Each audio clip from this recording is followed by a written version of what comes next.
कठोपनिषद की छठी वल्ली के चौथे श्लोक को हमने पिछली बार देखा था।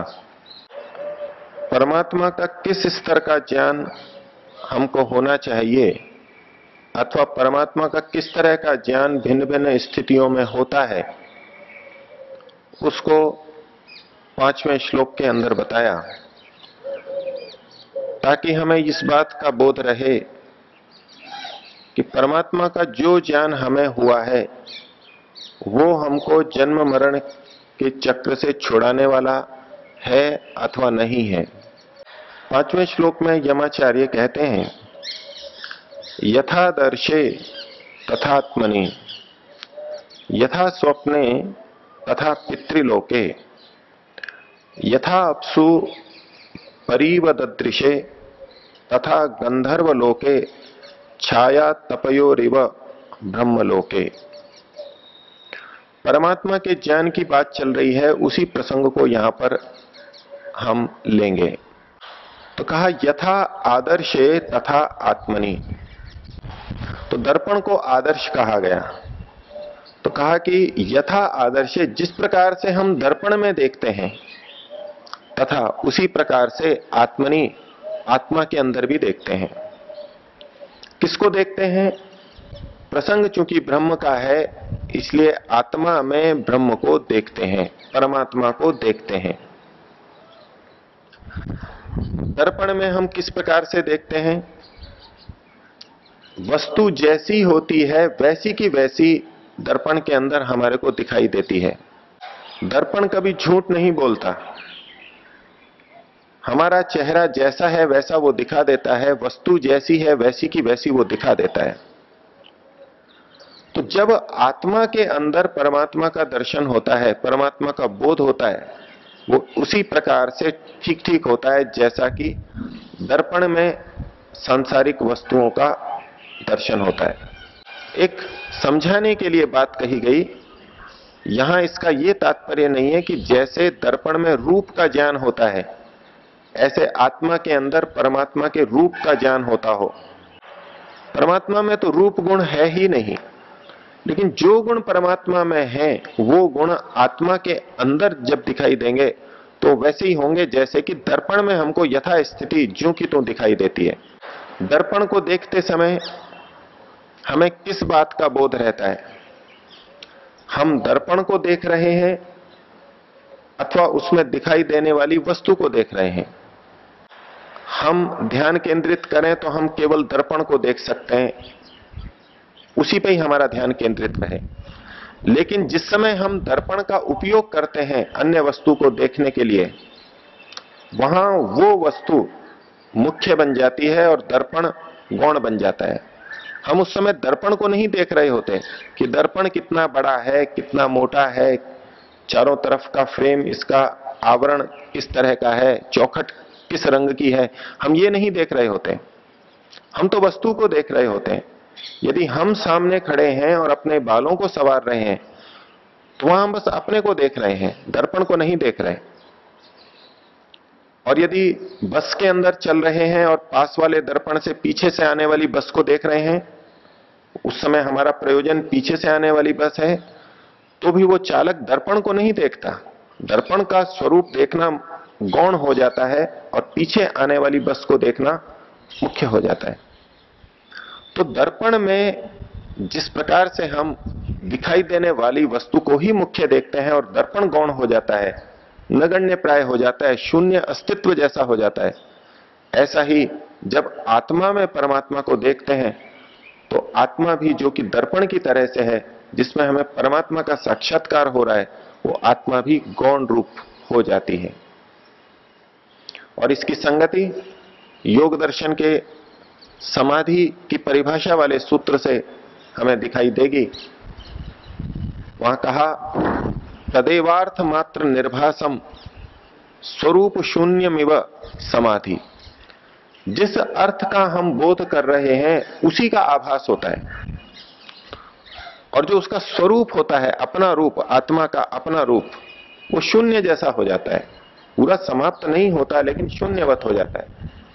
तो दर्पण में भी जिस वस्तु को हम देखते हैं वही मुख्य हो जाता है और दर्पण शून्यवत हो जाता है, वो उभरता नहीं है, ज्ञान के बोध के अंदर नहीं आता।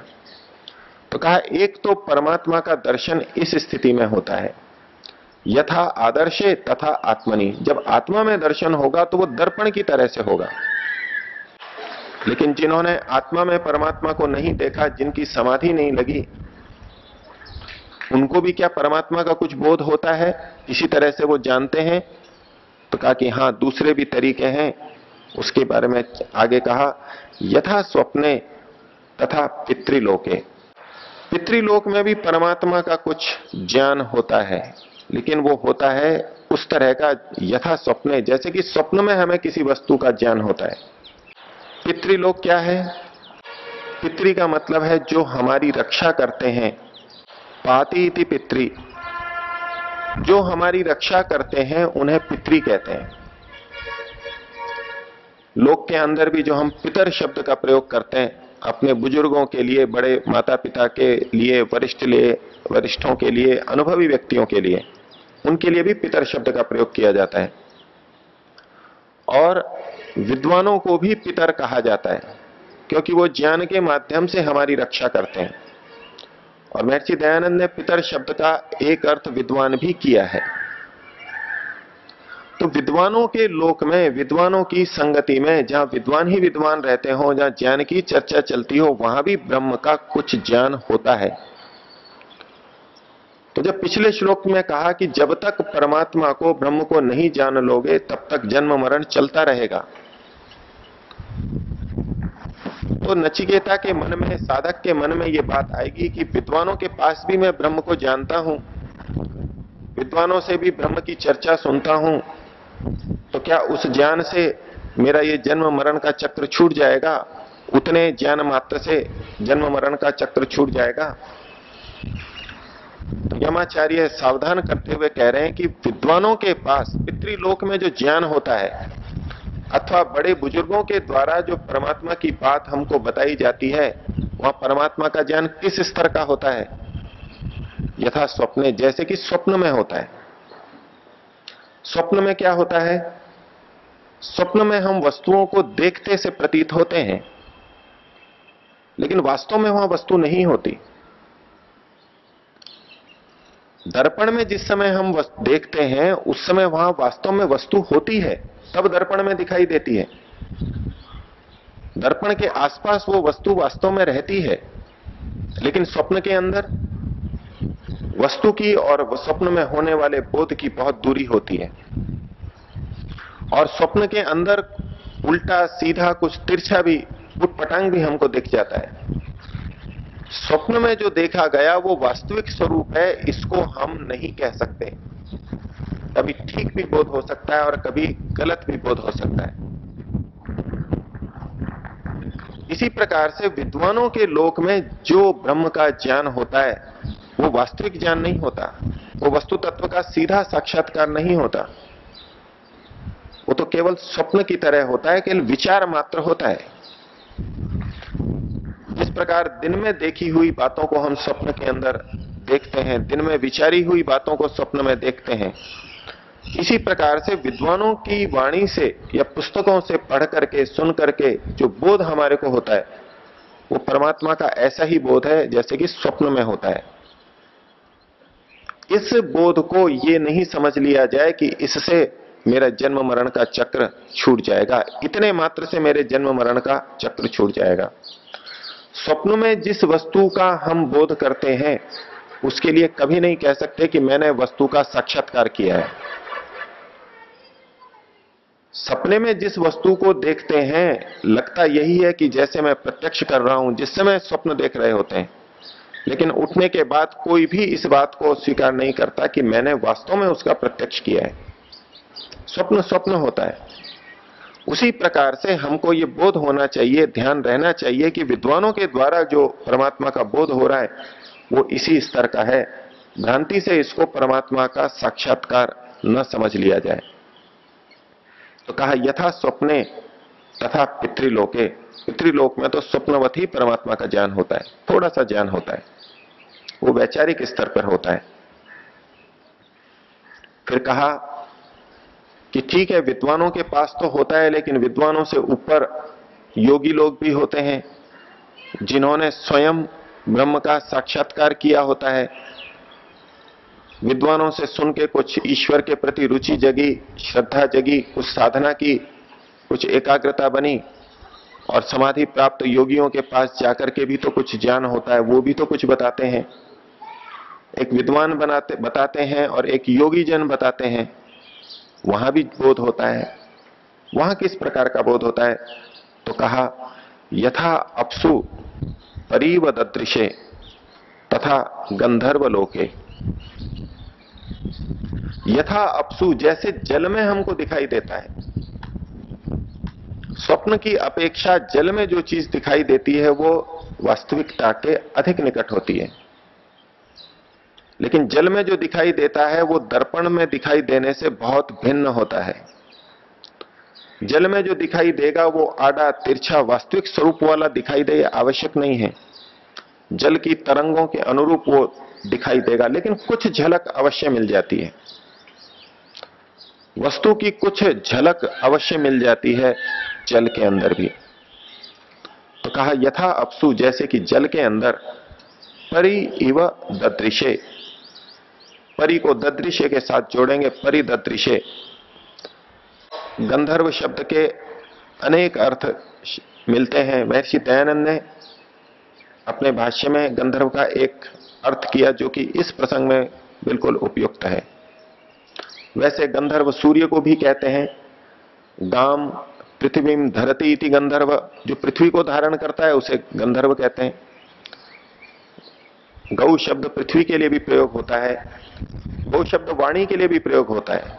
तो जो वाणी को धारण करता है अर्थात विद्वान, उसे भी गंधर्व कहते हैं।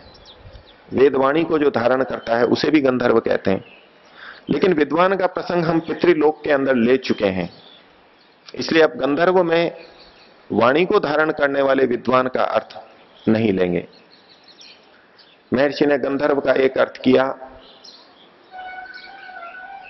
गच्छति इति गम, जो चलता है, गमन करता है, प्राप्त करता है, ज्ञान प्राप्त करता है, जो ज्ञानी है, जो सबको व्याप्त है, प्राप्त है। तो गच्छति इति गम, और गम को खोला उन्होंने ब्रह्म। ब्रह्म शब्द नपुंसक लिंग है, इसलिए यहां गम कहा। पुल्लिंग में होता तो गच्छति इति गह, जो जाता है उसे गह बोलते हैं।